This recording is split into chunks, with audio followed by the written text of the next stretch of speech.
In 2019, Joe Burrow had the greatest college football season of all time. So, needless to say, expectations were high in Cincinnati when the Bengals selected him first overall in the 2020 NFL Draft. You see, despite living through some extreme periods of drought, Bengals fans are actually very familiar with great quarterback play.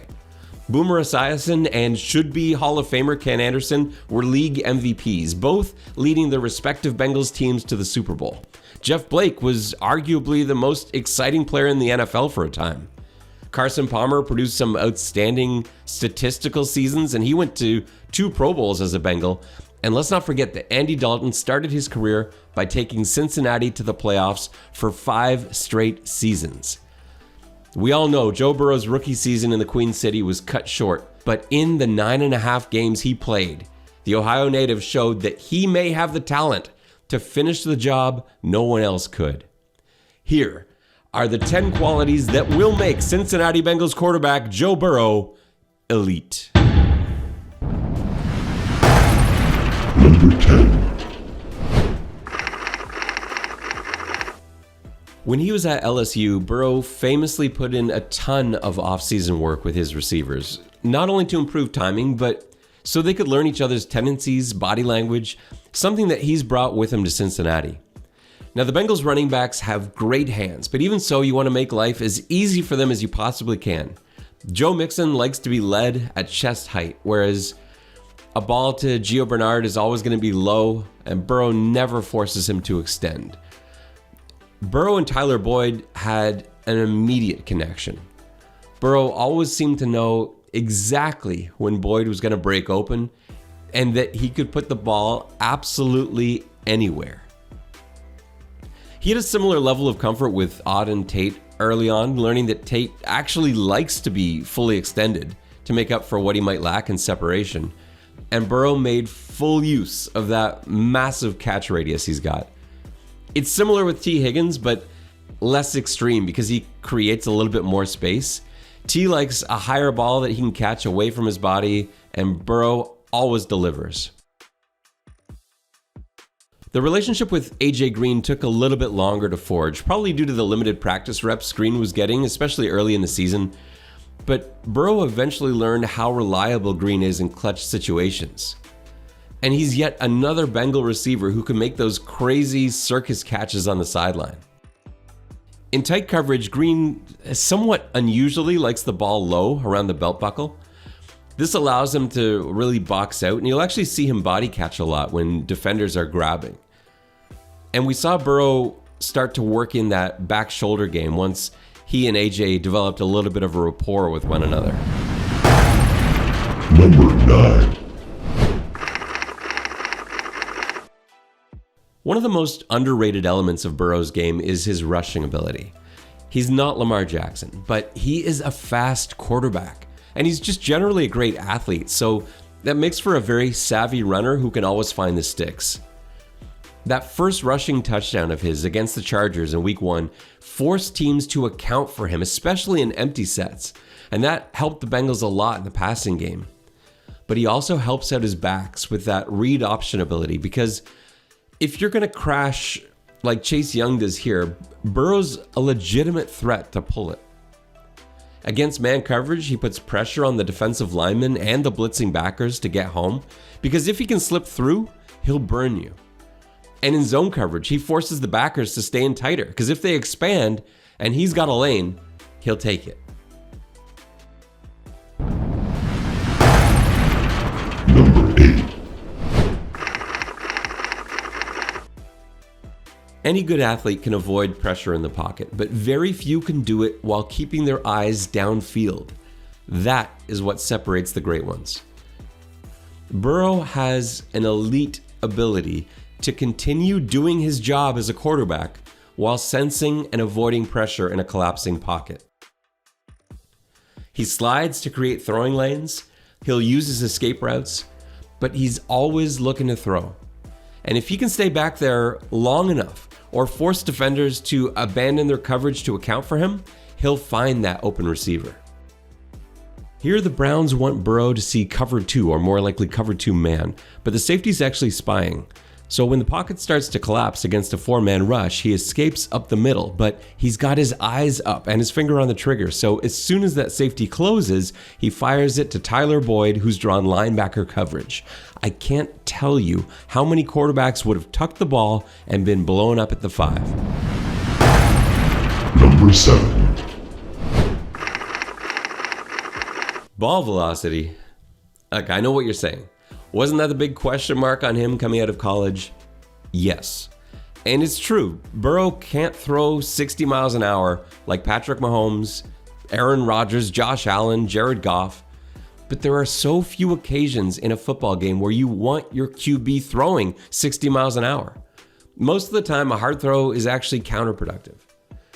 On this Hail Mary against Cleveland, Burrow threw the ball 63 yards in the air at about a 45-degree angle. There's no wind.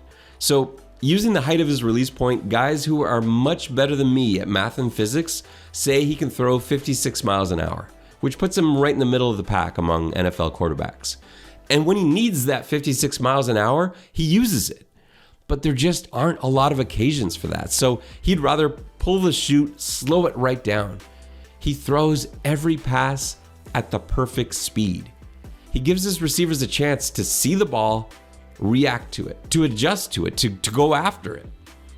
Joe Burrow throws the most catchable ball in the NFL, and that is what makes his ball velocity elite.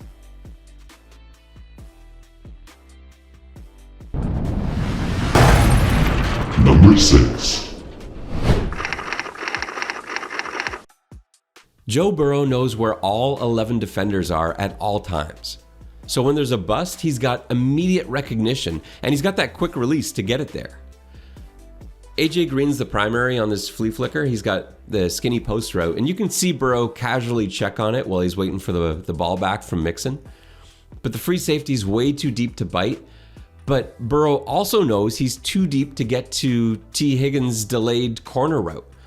So when he sees the DB and the linebacker bite, he knows that's the read. This is the moment right here. Look how early we are in the development of the play. He knows right now where he's going. Similarly, against Pittsburgh, Burrow reads cover 3 pre-snap.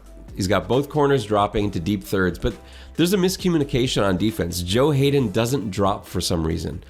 Not only does Burrow see it right now at this moment here, he gives Higgins an easy ball right where he wants to catch it, and he leads him outside into the empty zone away from the safety. Burrow calls a lot of audibles by anyone's standards, but especially for a rookie. Most of them are pretty easy to break down, but this is my favorite of the entire season because I have no idea what he saw. Maybe it was the defensive personnel that came in, maybe it was a film tendency, but he tells Mixon as they break the huddle to go on the snap instead of the chip and release that Bobby Hart was expecting help with. Burrow's going to deal with the pressure in exchange for Mixon running clean on the swing. That's a veteran call. On this play, some quarterbacks would see the double coverage here and make that difficult throw to the back pylon, but not Burrow. He sees a badly trailing corner and a linebacker who's facing the wrong way. So a gentle toss between the two of them answers the brief. It's an easy touchdown. And when the Bengals run pick plays against man, it's not even fair. Burrow's awareness allows him to make the decision pre-snap, and as long as his receivers stay on their stem, he can play catch all day.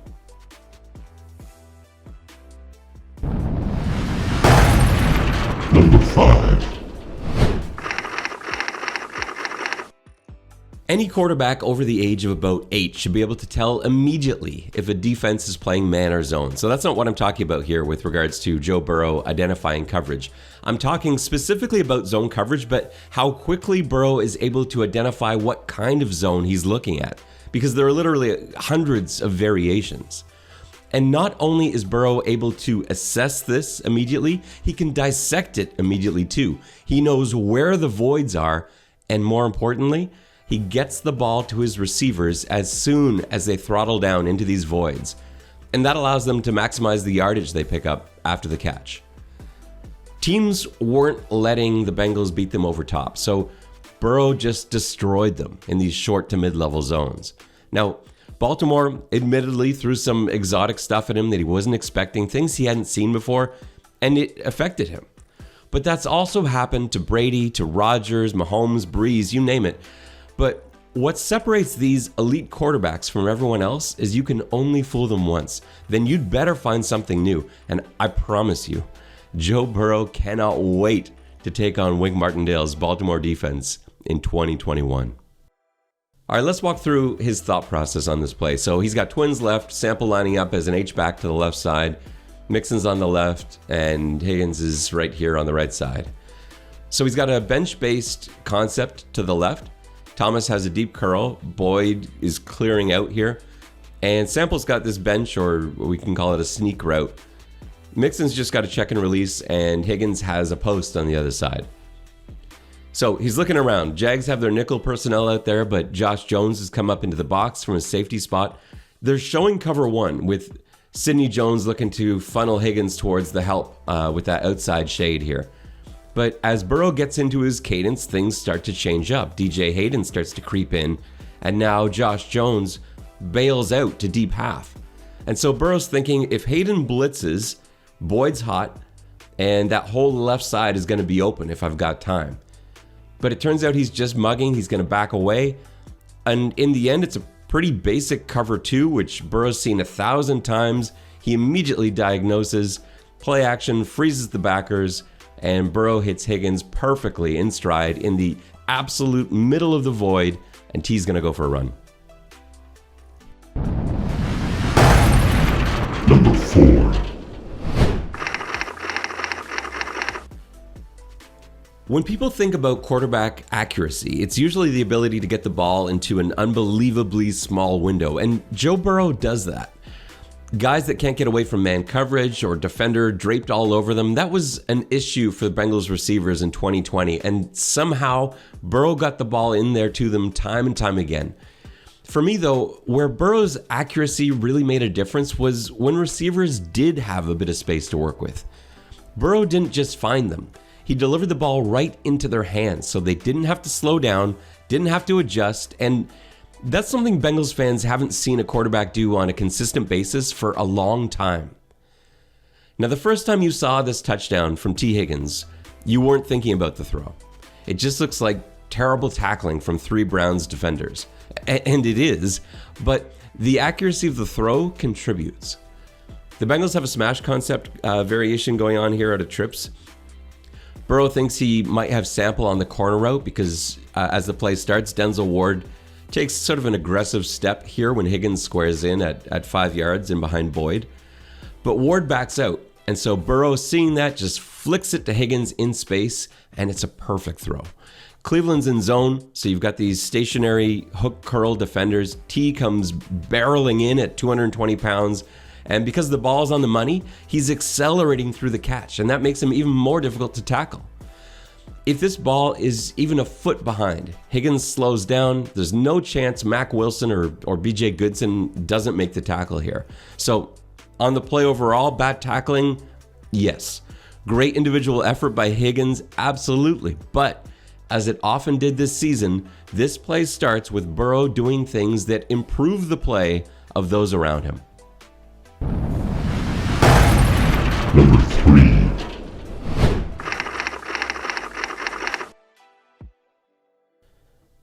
Those who watched Joe Burrow in college know how exciting things can get when Burrow gets out of the pocket. Not only does he somehow manage to find guys at various levels downfield, he's just as accurate on the run as he is standing in the pocket, and that's saying something with Joe Burrow.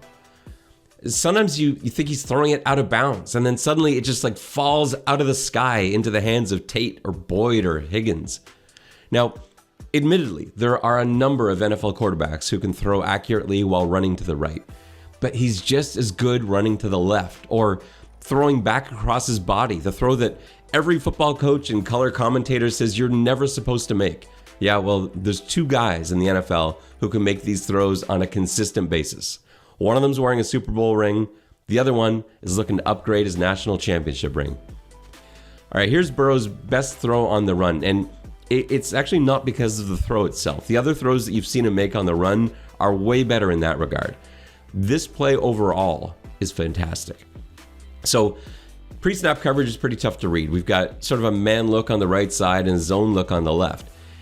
Cleveland sends 5, and they're going to funnel AJ's corner route to the inside. This isn't what Burrow expected to see. And he's looking around. If the Mac and nickel are coming, then the seam should be there. Except the will is flowing hard to cut that off. No problem, he thinks. That's got to leave Mixon's flat route wide open. But that's wrong too, because the end bounced out, and he's got Mixon locked down in man. Burrow needs to escape, and he barely gets out. And then on the run, he finds Higgins camped out in the left flats. But I want to take a look at it from this back angle, and you can see the brilliance on full display. First of all, tip of the hat here to Jonah Williams for saving Burrow's life. He leaves Myles Garrett briefly so that he can get a piece of that nickel that comes flying in. And Burrow manages to just muscle his way out of Thomas's grasp, steps over the fallen Myles Garrett, sees Boyd wide open downfield, but he can't get the ball there because there are 5 defenders on his tail. And by the time he gets squared, the corner and the safety has recovered. It's too late. Carl Joseph is closing in like a freight train, but Burrow needs time. He's got to wait for Sample to clear out that backer, and then he locks on to his 5th read on this play and throws a strike to Higgins, who picks up the first down. Yahtzee. Number 2. Some call it the clutch gene, or simply the ability to perform well under pressure. I call it coolness as a tribute to Super Nintendo's Tecmo Bowl 3. That's the first time I ever saw the term used for a quarterback. It was under quarterback abilities, and quarterbacks like Steve Young, Jim Kelly, they had a lot of coolness, which, quarterbacks like David Klingler did not. Joe Burrow's coolness is off the charts. On 4th down, Burrow's passing numbers are mind-blowing. I want you to think about these numbers in the context of a league that converts 4th downs just over 50% of the time. Joe Burrow was 10 of 11 for 122 yards, 2 touchdowns, and no interceptions. Think about that. On 4th down. That's a quarterback rating of 152.46, which is the best 4th down quarterback rating in NFL history among quarterbacks with at least 10 attempts. And let's not forget about those moments that almost were, and I know you haven't forgotten about them. That clutch drive in his debut where he makes a perfect pass to AJ Green for the winning touchdown. Yes, it was called back, but not because of anything Burrow did. He gave the team every opportunity to win. His throw in that situation was perfect, and that's one that doesn't even count on the stat sheet. Or how about the coolness he displayed in throwing the go-ahead touchdown to Gio Bernard against Cleveland with a minute to go in the game? Or putting them up by a touchdown in Philly in the final minutes? The point is, when the game is on the line, you want the ball in Joe Burrow's hands, period. That's coolness. Number 1. Every elite NFL quarterback brings intangibles to the table that don't necessarily jump out on the stat sheet, although they do help win football games. One of Joe Burrow's intangibles is his effortless ability to hand off the football. Now, I know this doesn't sound special, but let me explain how handing off the football is going to help win football games. So, you know how impactful a play-action artist like Steve DeBerg or Boomer Esiason can be in the passing game. Linebackers, then safeties, they come crashing in on the fake. It opens up space downfield. Joe Burrow has the same effect in the running game because his handoffs are so fluid. They're effortless to the point where they look like token play action.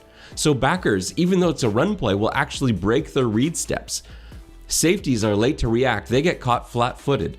If you look back at almost every big run Joe Mixon had in 2020, it was aided by this X factor. Linebackers and safeties late to react. But there's no stat column for this, so you never hear about it. The other intangible is Burrow's competitive fire, and it's intense. It's on par with Tom Brady's. These guys hate to lose more than you love to win, and they will do everything humanly possible to follow through. Joe Burrow will out-prepare you, outwork you, give everything on every second of every snap. And when he fails, he learns and he gets right back up stronger than before and comes at you again. His relentless, dogged determination wears you down and keeps him on top. Joe Burrow will be elite. Joe Burrow will be a Super Bowl champion. He'll fight side by side with those capable of making the journey, and he'll drag with him those who are not. We'll see you in 2021, Joe, and I, for one, can't wait. My name's Ben Grant. Thanks so much for watching.